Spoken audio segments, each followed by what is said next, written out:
And hello and welcome back sa Bitcraft. Well, actually, welcome back for me. Yeah, I mean, welcome back to me as well kasi I wasn't able to play this Bitcraft for a while. Mga siguro 3 months. 3 months din ako hindi nakapag Bitcraft. So, madaming bago and isa doon is my settlements or yung uh, settlement na sinalihan ko has been uh, ano ba yun, erased or hindi naman siya na-dismiss. So basically, yung dating owner gave me a co-owner and so parang dalawa kami. She went hiatus, so nag-hiatus din siya. She took a break and I did as well. Almost magkasunudan. So parang napabayaan. So dito kami dati in this part, actually this area na to. So from the starting town in the ruined town, malapit lang siya. So it's supposed to be a staging area for newbies na willing to move to higher area or higher tier. So nangyari is, yun nga, we took a break. I went hiatus. Kaya nangyari is, once the claim or the settlement uh, nag-depletes yung supply niya, anyone can claim it. So nangyari, someone claimed the the settlement and probably hindi naman na ako kasi it's legally sa kanila na claim. So dinestroy yung or dinemolished yung settlement, probably kinuha niya yung mga building materials. So ang nangyari is kapag gano'n naman, buti na lang is merong safety check yung larong to. So mangyayari is you will go or all of your items in the bank and in the market in that area will be put into a claim. So lahat ng lost items mapupunta dito and you can claim it kung saan mang malapit na ruined town or starting town. So maganda naman, okay yun. And then after that, since meron siyang or meron na tong settlement, residency I mean, not settlement. So may player housing na. Yung if you have settled in that residential dun sa settlement na yon, what will happen is you can transfer your residential into any residential as long as there's an open slot.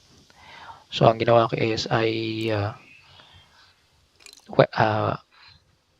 parang nag-register ako dito sa Ruin Town. So nandito yung aking residential.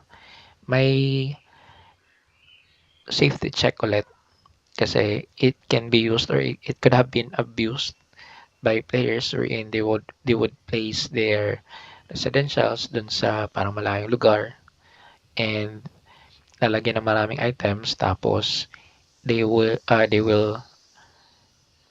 parang reclaim or parang i-give up nila yung area yung residential nila dun sa malayo na yun and then they would register again their home either in their main area and then parang instant teleport yon. So dito kasi merong weight or value yung items. So hindi mo siya pwedeng teleport without cost. So yun yung safety check nila. So I went here, malapit naman yung area based on the map. So it's close by. Kaso nga dahil wala na yung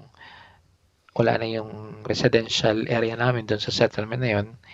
So there's no way for me to transport all those items. So, parang nasa limbo. Nasa limbo yung aking items. So I went here, I registered here, and then I have to wait for I think a day or two because I have some items in there. So you have to wait. Kaya yun din yung kinaganda naman. So I have these items placed, and let me see kung so wala siyang laman. Wala to. Okay, this one has some items. Meron din to. Konti lang. If you can see here, there's only few items. Not really full yung laman, but yeah, it could have been abused by other players.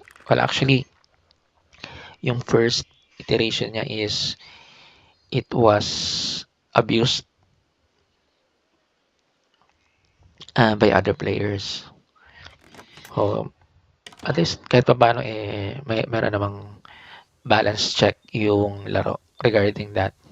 So I am currently here in the ruined town, in the starting town. Ito yung mukha niyan. So once you play the game, is you will be here. You will be well, actually not really here. You will be spawning in one of here, nasa ano lang within the area, and then you will do a bit of tutorial, and then there's a wisp na mag-guide sa'yo on what you will do sa first few hours mo, and then pupunta ka niyan dito. So meron na siyang mga stations you can use, but it's only limited, I believe, up until, oh yeah, it's only level 2 or tier 2. Oh wait, you can do tier, really? I'm not sure. Yeah, you can do tier 4. I thought it's only up until tier 2, because the idea is for players to move out and uh, expand. So parang you will have to reclaim the area and then settle there, build your own claim settlements, or if you have a real money, you can use real money to build your own empire. But empire is just for aesthetic purposes. There's no gameplay impact, so you can do so without having an empire. Ang kinaganda lang nun, if I'm not mistaken, is there will be crowns for the emperor or empress, a cape, and then you can have the names. Actually, I haven't. Yeah, you can have this kind of name. So these are empires. So you'll have this name. Okay, this name. So if you uh, build an empire, you can have those. Or if you just want to have, or you just want to enjoy the game, you can create a settlement. You can align yourself with one of these settlements, but there's really no incentive in having the empire aside from those things that I have said. So yun nga, I don't have any settlements at the moment, so I'm trying to look maybe for any settlements nearby. The my initial plan for this is to focus on certain profession and start from there. So parang isang profession lang, and then i-maximize natin yon, and you know, get some money. So I have a few coins. This one is not really much compared to other players who have played the game for a long time. So yeah, this is Bitcraft. For tutorials, you can really check the YouTube. There are better players or better content creator na will teach you on what is the Bitcraft. I'm just mostly for the for the laughs and for the enjoyment of the game. I don't really do games wherein I have to optimize efficiently. uh, parang kailangan I will do this. I don't really have that. Walang plans. Sa akin lang is roam around and just enjoy the game. So basically just yeah, just enjoy it. Actually nung ano din, nung umpisa nito, this game is quite buggy, quite laggy as well. Though ang sa akin naman, ang kinaganda is their idea of having a database or having a game within a database itself. I'm not really into technical or I'm not a technical person, but it's just uh hindi naman beautiful. It's just fascinating yung idea nila na na merong laro na it's already a inside a database. Parang sa pagkakalam ko ang idea na yun is games are a combination of different services, parang ganon. But the idea of Clockwork Games or Clockwork Labs is to just have one service. That's the database itself, wherein all other services are inside that. Parang hindi mo na kailangan ng outside services for example for chat ata ang pagkakala ko ng ibang parang ibang program din yata yon, ibang service for UI ng uh, UI within the game, ibang service din yun. Pero this one, it's already in the database itself. Ang sabi nga nila, it's like a Bitcoin or in it's transactional. So every transactions are parang nasa ledger. So yun yung idea nila with this one. Which is why it sabi nila it's faster. Pero nung time na yun, there's a little bit of lag. Siguro it's hindi pa optimized. But now, maganda na yung laro. Maganda rin yung graphics niya, to be honest. Let me just see. Do I have it on ultra? Yes, I have it on ultra. So hindi mo ramdam yung lag given that the server is in America compared to let's say Albion. If you have played Albion, if you're in the Southeast Asian region and then you want to play in America server, you will feel the lag, you will feel the latency nung server. But here hindi mo ramdam. Well, actually hindi naman talaga kasi combat based yung larong to. It's more of building a settlement. So you can craft anything from tier 1 up until tier 10. So ang haba, ang layo. I'm still in ano ba tayo? Based on my gear, it's tier 5 professions. My highest tier is oh yeah, I have tier 5 farming. Ang kinaganda kasi nito, yung farming kasi there's a loop na you can just be inside your settlement and then you can do it. So it's kind of cool.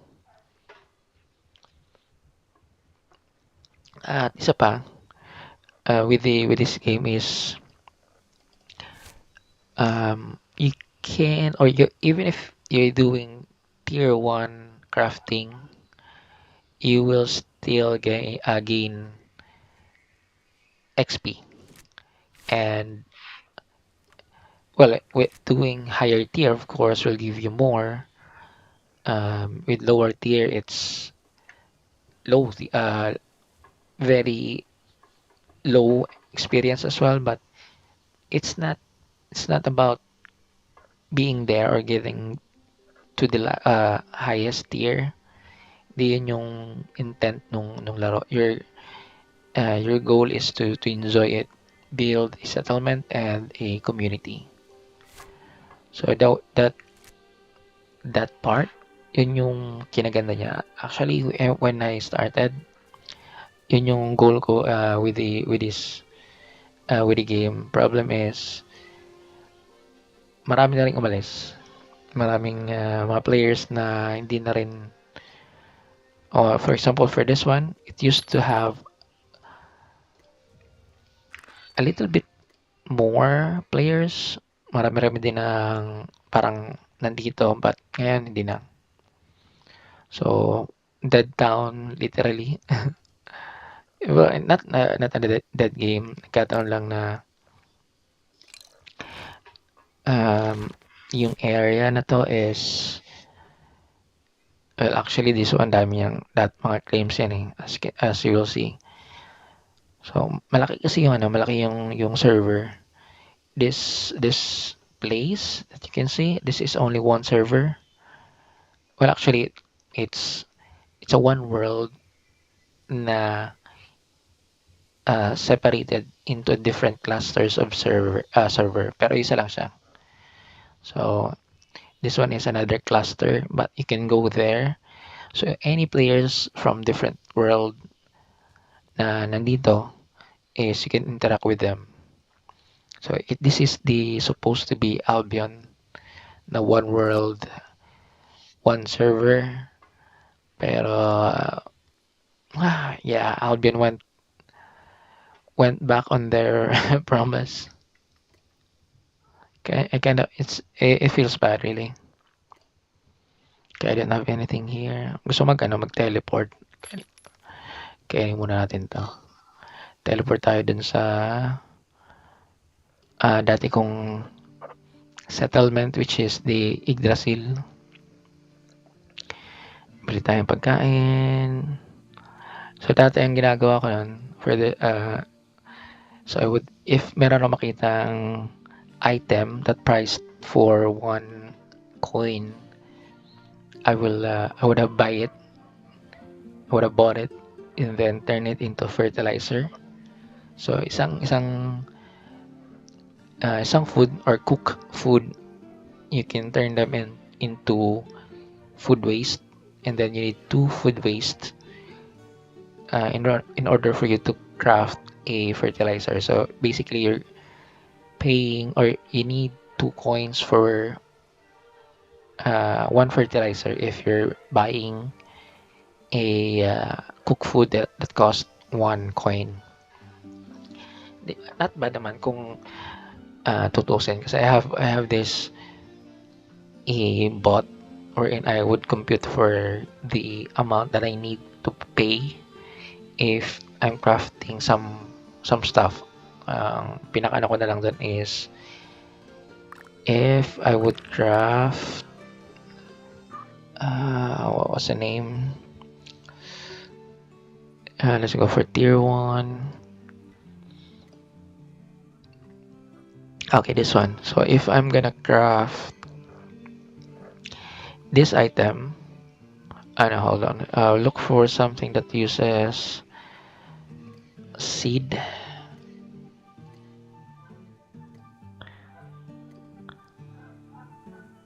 Not the one. Catalyst. Okay.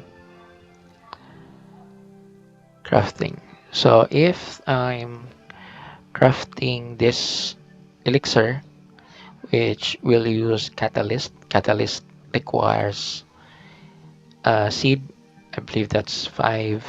So if I'm gonna craft that, since kailangan ko ng seed na galing sa plant or farming, and tier 1 farming requires fertilizer, so I would compute for this one based on this item. So dati this one is priced around 50 to 100, and then I would do a computation or have the Discord bot, and then it will compute for how much is the ideal value for me to buy it.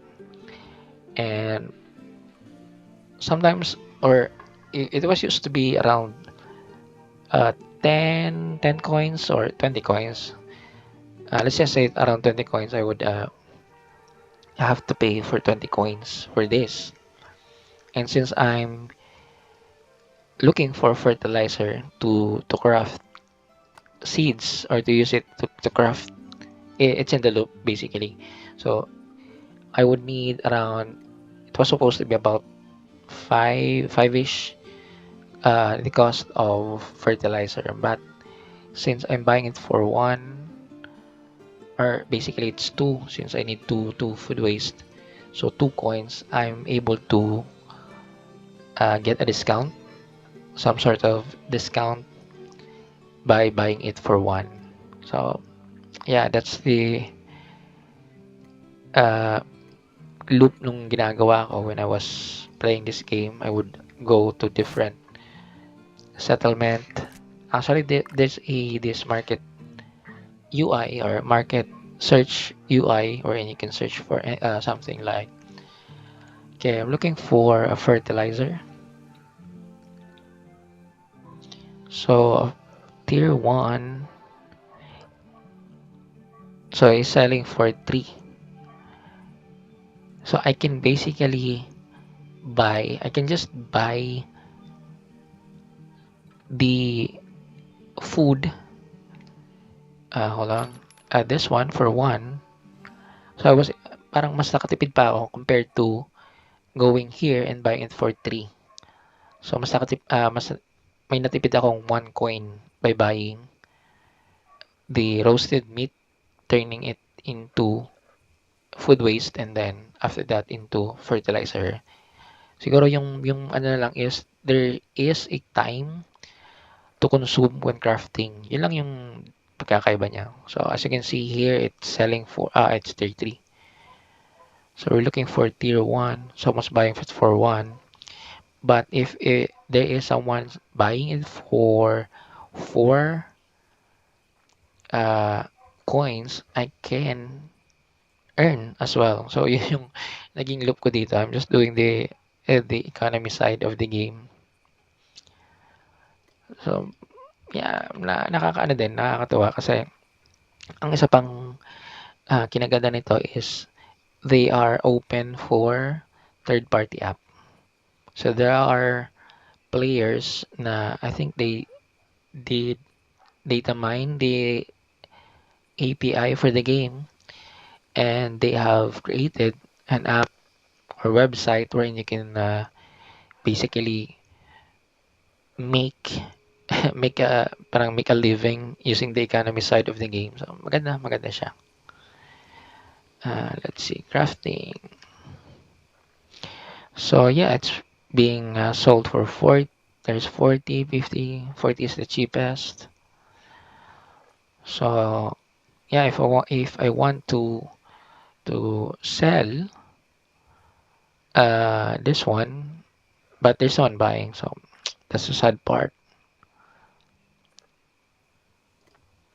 What else? Is someone buying here? No buy orders. So dahil wala pa siyang decay or walang trash rate, whatever you're gathering, it's like there's no point in buying stuff unless you want to lessen the time, but you can just craft and gather them, or you can just gather and then craft everything else from scratch. So you don't really need to buy or to sell stuff. You don't need to buy and sell stuff here. Most players that selling these are just the surplus from what they're crafting. So ang ginawa ko naman is I was just buying and then the hardest item to craft ang ano dun is the profession ng scholar kasi it requires I think 4 professions in order for you to craft a an item. So as a player, syempre parang you have to clone yourself into 4 more, give them profession or have them gather in a specific profession and then you can craft it. Kaya mostly ang scholar profession are claim owner and empire owner or settlement owner. As a solo player, you can really do it unless you have someone supplying you or if you want to spend a lot on that. So, mahirap. Which is why had I have this farming profession na mataas kasi this one is just a loop na you don't really require much. You can just buy some of the items, but you can just uh, parang ilulup mo lang. Ang ano mo lang is fertilizer, which you can also get them if you gather some berries or if you kill a an animal or if you hunt an animal, you can have this item, craft them, and then turn them into food waste. So basically, yun yung loop. But with the scholar, mahirap, matagal. Matagal yung crafting niya.